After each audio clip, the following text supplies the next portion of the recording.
ಮನೇಲಿ left over rice ಇದ್ದರೆ ಈ ರೆಸಿಪಿನ ಸ್ಕಿಪ್ ಮಾಡಬೇಡಿ. ಇವತ್ತು ಇದನ್ನು ಡೆಫಿನೆಟ್ಲಿ ಟ್ರೈ ಮಾಡಿ.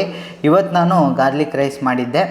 ಇದಕ್ಕೆ ಇವಾಗ ಒಂದು ಮಿಕ್ಸರ್ ಜಾರ್ಗೆ 1 ಗೆಡ್ಡೆ ಬಿಡಿಸಿರುವಂತಹ ಬೆಳ್ಳುಳ್ಳಿ, ಒಂದು 4ರಿಂದ 5 ಮೆಣಸುಕಾಳು, ರುಚಿಗೆ ಅನುಸಾರ ಉಪ್ಪು, 1 ಚಮಚ ಧನಿಯಾ ಪೌಡರು, ಮತ್ತು ಇಲ್ಲಿ 2 ಥರ ರೆಡ್ ಚಿಲ್ಲಿ ಪೌಡರ್ನ ಬಳಸ್ತಾ ಇದ್ದೀನಿ. ಕಾಶ್ಮೀರಿ ರೆಡ್ ಚಿಲ್ಲಿ ಪೌಡರು ಬಣ್ಣ ಕೊಡುತ್ತೆ, ಮತ್ತು ರೆಗ್ಯುಲರ್ ಚಿಲ್ಲಿ ಪೌಡರು ಇದು ಖಾರ ಕೊಡುತ್ತೆ.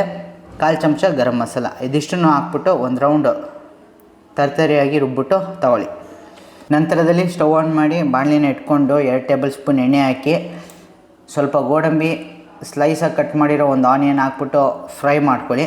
ಇದ್ರ ಜೊತೆಗೆ ಇವಾಗ ಸ್ವಲ್ಪ ಕರಿಬೇವು ಮತ್ತು ರುಬ್ಬಿರುವಂತಹ ಬೆಳ್ಳುಳ್ಳಿ ಮಿಶ್ರಣನೂ ಕೂಡ ಸೇರಿಸಿ ಎಣ್ಣೆಯಲ್ಲಿ ಸ್ವಲ್ಪ ಫ್ರೈ ಮಾಡಿ ಈ ಮೊದಲೇ ಬೇಯಿಸ್ಕೊಂಡಿರುವಂತಹ ವೈಟ್ ರೈಸ್ನ ಹಾಕಿ ಚೆನ್ನಾಗಿ ಮಿಕ್ಸ್ ಮಾಡಿ ಸರ್ವಿಂಗ್ ತಗೊಳ್ಳಿ. ರುಚಿಕರವಾಗಿರುವಂತಹ ಗಾರ್ಲಿಕ್ ರೈಸ್ ರೆಡಿ.